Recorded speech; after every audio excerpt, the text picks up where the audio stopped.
여호와의 말씀이 응하는 길. 시편 105편 10절로 25절 말씀. 서론. 여호와의 말씀이 응하는 길이 무엇인지 아브라함의 하나님, 이삭의 하나님, 야곱의 하나님이라는 진리를 통해 똑똑히 배워야 할 것이다. 하나님께서 아브라함, 이삭, 야곱의 하나님이라고 하신 이유는 그들에게 언약하신 말씀대로 이루어주기 때문이다. 누구든지 하나님의 언약의 말씀을 믿고 천신만고의 어려움이 와도 따라가는 신앙을 가진 자는 아브라함의 자손이다. 이제 여호와의 말씀이 응하는 길은 무엇인지 다음과 같이 말할 수 있다. 첫째, 유리하는 길. 시편 105편 12절로 15절 말씀.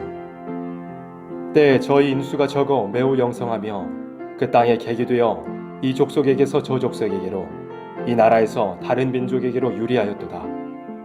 사람이 그들을 해하기를 용납지 아니하시고 그들의 연고로 여러 왕을 꾸짖어 이르시기를 나의 기름 부은 자를 만지지 말며 나의 선지자를 상하지 말라 하셨도다.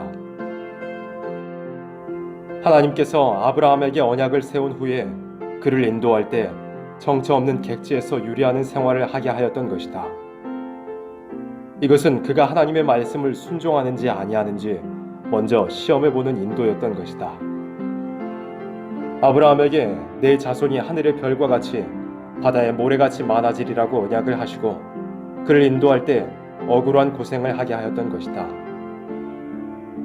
그가 팔레스타인의 성지를 얻은 것은 정처 없이 고향을 떠나던 중 모리아 상수리 나무 아래서 호련히 하나님께서 나타나 성지를 주겠다는 약속을 받았기 때문이다.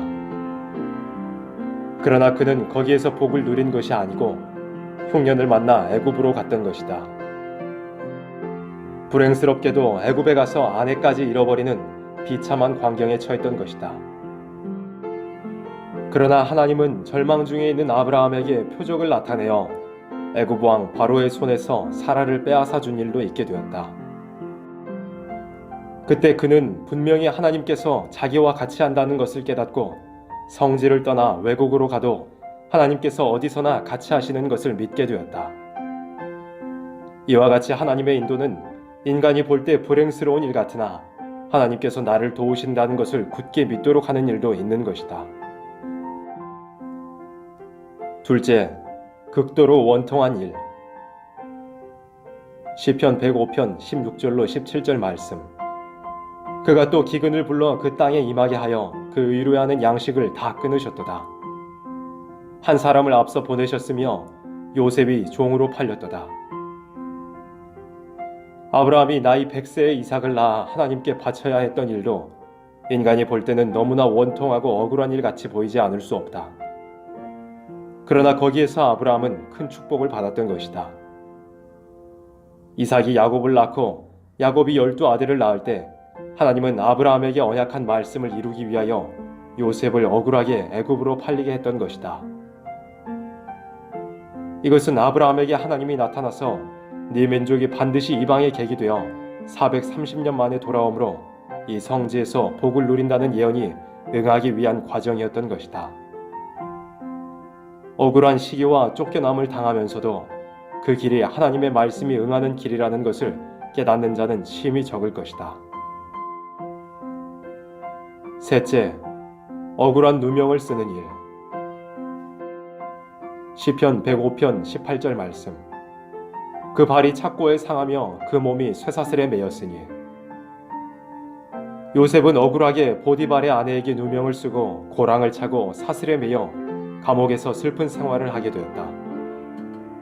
이러한 억울한 사정을 당하지 않고는 말씀이 이루어지지 않는 것이니 옥중 생활을 통해 그의 길이 열리는 숨은 뜻이 있기 때문이다. 이와 같이 하나님의 인도하는 길은 실패 같고 죽은 길 같으나 오히려 하나님의 말씀대로 이루어지는 일이 되는 것이다. 넷째, 호련히 해방을 받음. 시편 105편 20절 말씀. 왕이 사람을 보내어 저를 방석하며 열방의 통치자가 저로 자유케 하였도다. 하나님의 인도하는 길은 죽는 길 같으나 오히려 더 좋은 길이 열리는 일도 있는 것이다. 요셉이 옥중에 들어갔다가 기적적으로 해방을 받는 일은 열방의 통치자가 되는 자유의 길이다. 하나님의 말씀이 응하는 길은 인간의 연구나 예산이나 기대에 국한된 것이 아니고 기대 밖에 놀라운 일이 이루어지는 것이다. 그러므로 내일 일을 모르는 인생으로서 하나님의 뜻을 순종하는 양심이 맑은 자라면 하나님은 책임지고 말씀이 응하도록 해주시는 것이다. 다섯째, 무서운 재앙. 시편 105편 21절로 22절 말씀. 저로 그 집의 주관자를 삼아 그 모든 소유를 관리케 하고 임의로 백관을 제어하며 지혜로 장로들을 교훈하게 하였도다. 7해 동안 곡식을 하나도 거두지 못하는 흉년이 온 것은 언약의 말씀이 이루어지는 과정이었다. 이러한 비참한 재앙이 없었던들 야곱의 12지파는 애굽으로 내려가지 않았기 때문에 이방의 객이 되게 하기 위하여 무서운 재앙이 왔던 것이다. 여섯째, 번성하게 되는 일. 시편 105편 23절로 24절 말씀. 이에 이스라엘이 애굽에 들어가며 야곱이 함 땅에 객이 되었도다. 여호와께서 그 백성을 크게 번성케 하사 그들의 대적보다 강하게 하셨으며 하나님의 말씀이 응하는 과정에서는 뜻밖의 번성하고 갑자기 강해지는 일도 있다. 이들은 굶어 죽는 기근이 무서워 얻어먹기 위해 애굽에 갔지만 큰 축복을 받아 70여 명의 이스라엘 백성이 60만 명이란 대중이 되었던 것이다. 우리의 흥망성쇠가 전부 하나님의 말씀에 있다는 것을 잊어서는 안 될 것이다. 결론.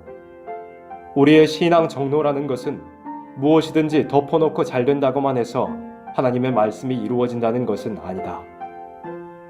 예를 들면 양을 인도하는 목자가 양을 인도할 때 가는 길이 돌밭 또는 가시밭, 높은 언덕과 구덩이를 통과하는 것과 같이 주님의 인도하는 길은 요셉의 애굽으로 내려간 일까지 보더라도 넉넉히 험한 길이 있다는 것을 알 수가 있다.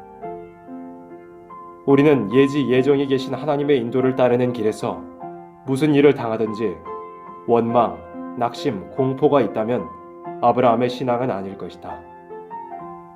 신앙의 완전한 체험이란 어떤 기사나 이적이 아니고 실천 생활에서 말씀이 이루어지는 증거가 나타나는 것이니 이것을 아브라함의 신앙 노선이라고 하는 것이다.